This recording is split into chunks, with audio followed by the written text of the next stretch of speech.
Se não há trabalho em equipa, não há pesca.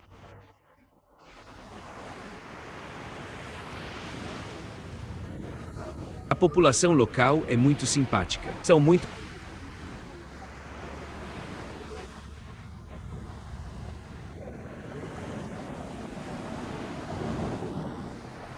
Olha para isto, mas 1 quilo de peixe, nem mesmo 1 quilo. Como eu disse, há dias em que não pegamos nada, e às vezes podemos encher 2 canoas tão grandes como esta. Há dias em que temos azar, é assim na Martinica.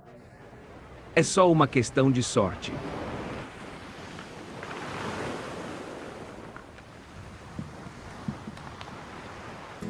Localizada perto de Saint-Pierre, a antiga capital da Martinica, que foi destruída em 1902 quando o Monte Pelly entrou em erupção, encontramos outra vila de pescadores, Le Carbet.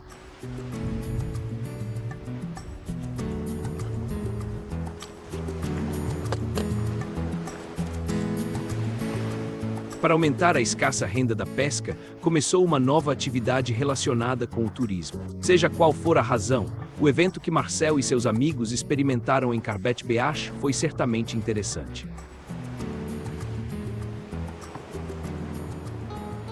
A Cabane du Pêcheur começou há cerca de 5 anos. Um dia, passaram alguns turistas e perguntaram onde poderiam comer peixe fresco. Acabei de voltar da pesca, por isso disse-lhes que se quisessem esperar uns minutos, eu mesmo lhes cozinharia peixe fresco. O espírito da Cabane du Pêcheur é que os pescadores possam vender a sua captura do dia.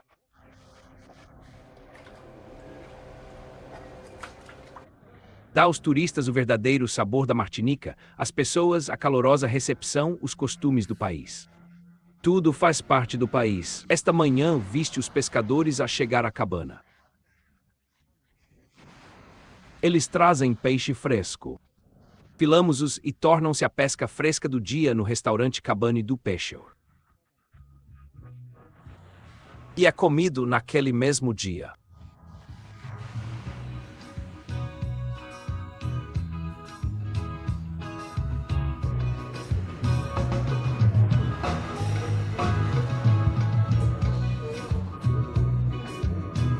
Os filhos estão trabalhando duro.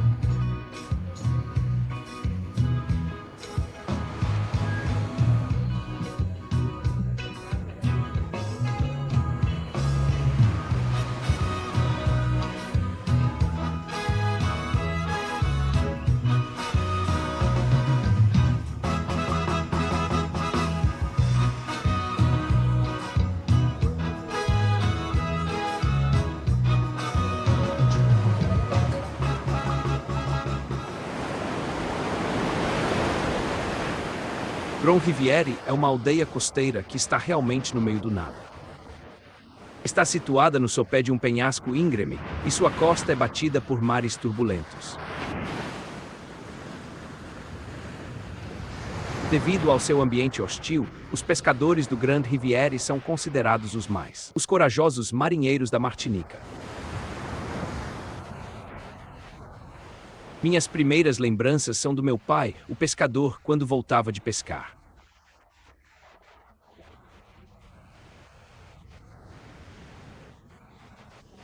O mar não era como é hoje. Estava muito frio. Foi muito mais duro. A aula terminava às 4 horas e eu descia ao porto para ver os barcos chegarem. Às vezes havia tantas ondas que pedia aos barcos que afundassem para poder mergulhar na água e apanhar os peixes voadores. Costumava haver muitos barcos, até 100.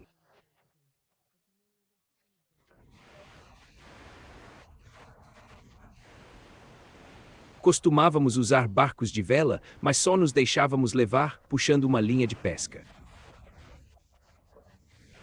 Naqueles dias, costumávamos comprar barcos tradicionais, barcos da Dominica e Santa Lúcia, ou às vezes os ingleses vinham vender os barcos, e nós comprávamos os barcos de...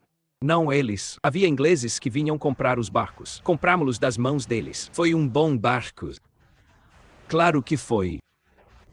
Não era de pranchas, mas foi escavado do tronco de uma goma. Eles encontram uma árvore boa e a esvaziam. No mar não absorvia muita água. Quem escolhe as cores que pintam os barcos? Nós escolhemos a cor. Por exemplo, se este ano pintarmos os barcos de azul e rosa e não tivermos nada. Absolutamente nada. Não temos nada. Depois pintamos a cor. Mudamos a cor para que seja um barco de sorte.